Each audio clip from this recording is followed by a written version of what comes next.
Gracias por estar con nosotros. Yo soy Carlos Flores, su anfitrión. En el entrevistado, hoy con nosotros, Mónica Salvatierra. ¿Este gobierno es el peor de todos los gobiernos en la historia de Bolivia para el periodismo? No. No es. Sí.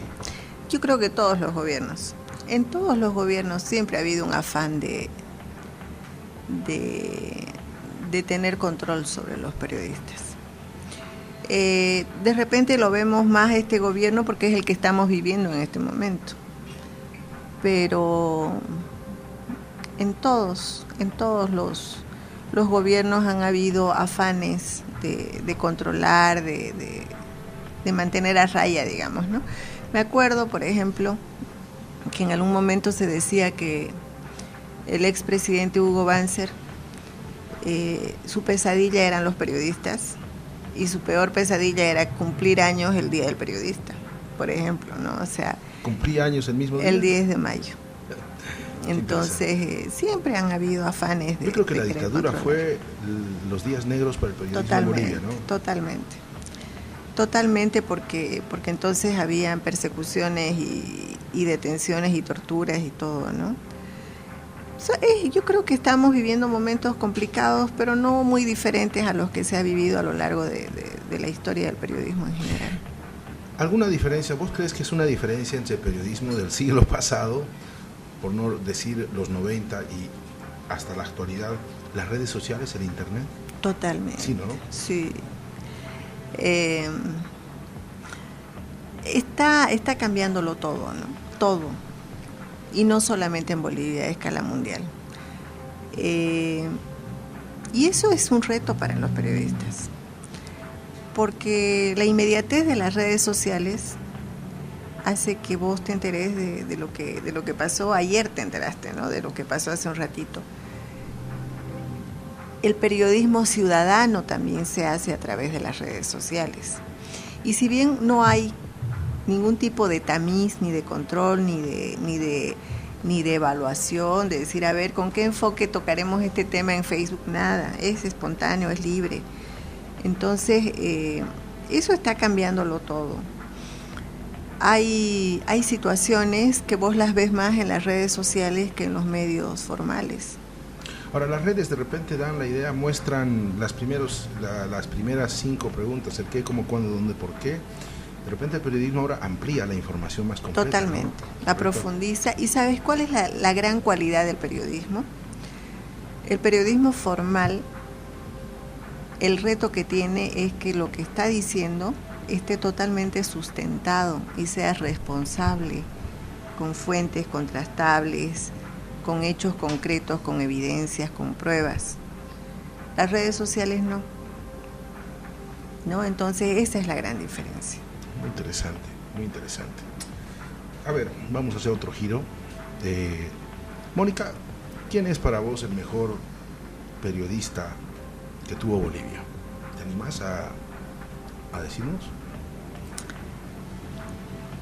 Yo creo que han habido diferentes periodistas en todas las etapas, ¿no? ¿Quién fue tu mentor?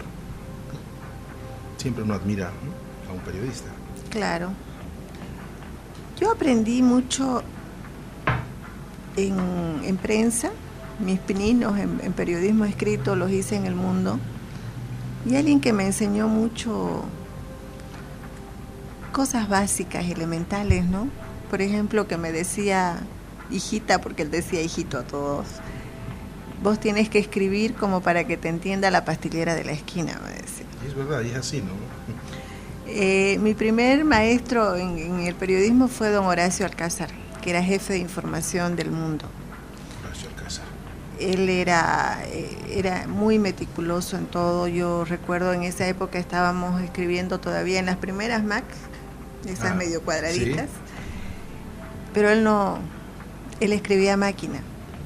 Tenía su máquina y escribía máquina de la vieja escuela. No dio ese paso. Y cuando se equivocaba, escribía en otra hoja, tenía su carpicola y la pegaba encima. O sea, era realmente algo muy, muy...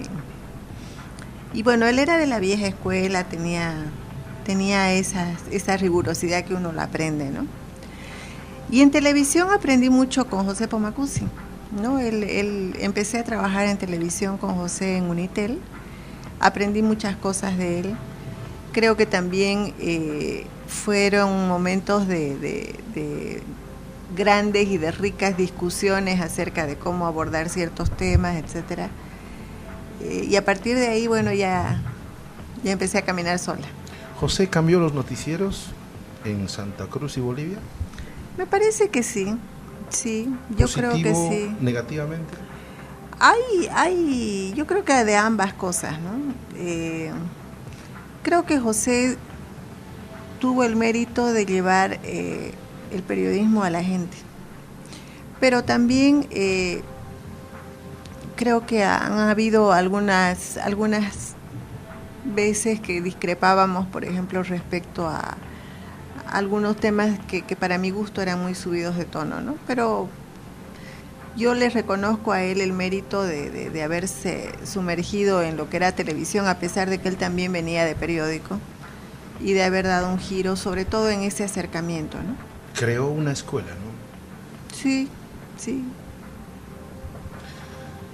Aunque muchos le cuestionaron la forma agresiva que informaba, algo de información roja, ¿no? Claro. ¿Vos discrepabas eso?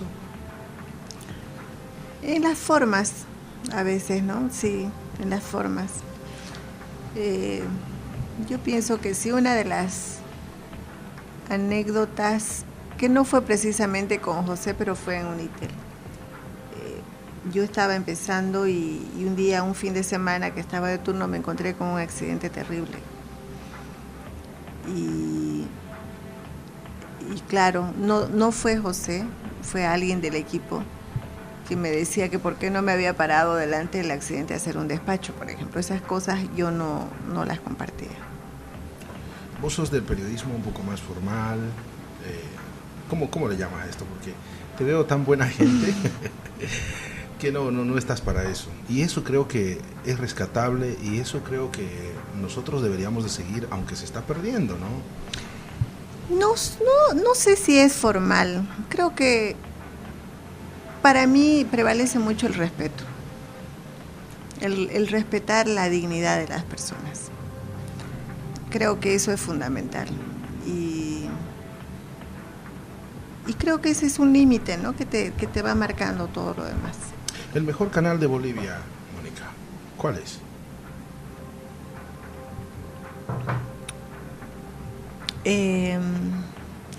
Yo creo que el canal que se ha construido y que se ha solidificado mucho es Unitel, ¿no? Creo que ellos están jugando a la Liga Mayores, ¿no? Sí. Porque el resto le sigue de lejos, ¿no? Creo que hay un esfuerzo, ¿no? Permanente, pero indudablemente Unitel tiene una solidez como empresa, como tecnología. Creo que va de lejos, como dices. En cuanto a los periódicos, El Deber. El Deber. Bueno, trabajas ahí también. Sí, pero además creo que El Deber es una joyita. Y no quiero parecer el panadero alaba su pan. Exactamente, pero yo creo que El Deber es una joya, porque yo encuentro que en El Deber hay absoluta libertad. Y cuando digo absoluta libertad, digo absoluta libertad. O sea, yo nunca he tenido la experiencia en El Deber de que alguien me diga no ponga esto. No, o sea, creo que hay absoluta libertad y creo que eso es una joya en estos tiempos. Te voy a invitar a irnos a una pausa y disfrutar de una melodía musical que hemos preparado, un Perfecto. clásico. Y luego de la pausa quisiera hacer un repaso de quiénes están en carrera política para las elecciones de este año. ¿Te parece? Bueno, perfecto.